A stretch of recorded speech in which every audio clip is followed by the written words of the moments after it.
La grossesse de Marine Tondelier, les histoires d'amour de Jordan Bardella, la famille de Gabriel Attal qu'ont tous les hommes et les femmes politiques à dévoiler leur vie privée un an avant l'élection présidentielle.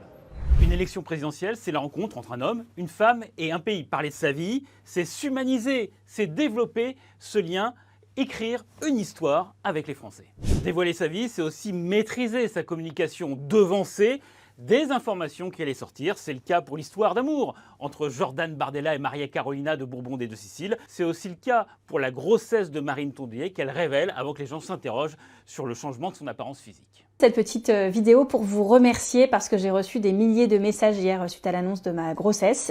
Dévoiler sa vie privée, c'est surtout faire de la politique et c'est ça le plus important. Ce que vous êtes doit incarner ce que vous proposez. Quand Gabriel Attal évoque sa vie de couple avec Stéphane Séjourné, il se situe dans le camp des progressistes. Être français en 2024, c'est, dans un pays qui il y a 10 ans seulement se déchirait encore sur le mariage pour tous, pouvoir être Premier ministre en assumant ouvertement son homosexualité. Quand Olivier Faure raconte dans son livre que sa mère est vietnamienne, que lui-même, quand il était petit, il était très typé et victime de blagues racistes, il devient plus crédible quand il dit qu'il veut lutter contre les discriminations.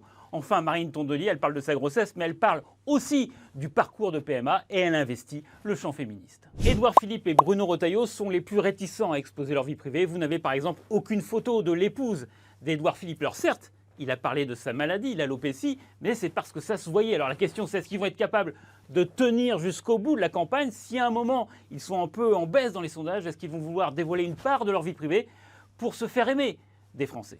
On peut se dire que c'est un effet de génération. Marine Tondelier, Jordan Bardella, Gabriel Attal ont entre 30 et 40 ans. Ils sont habitués chaque jour à produire des vidéos avec leur image sur les réseaux sociaux. Mais ce n'est pas forcément le cas. Prenez l'exemple de Jean-Luc Mélenchon. Il est très présent sur les réseaux sociaux, mais il ne parle jamais de sa vie privée. Est-ce que parler de sa vie privée, ça rapporte politiquement? En 2007, Nicolas Sarkozy il évoque ses origines familiales, qu'il est un sang mêlé. Il est élu. Il est 20h, la salle Gaveau entame un décompte.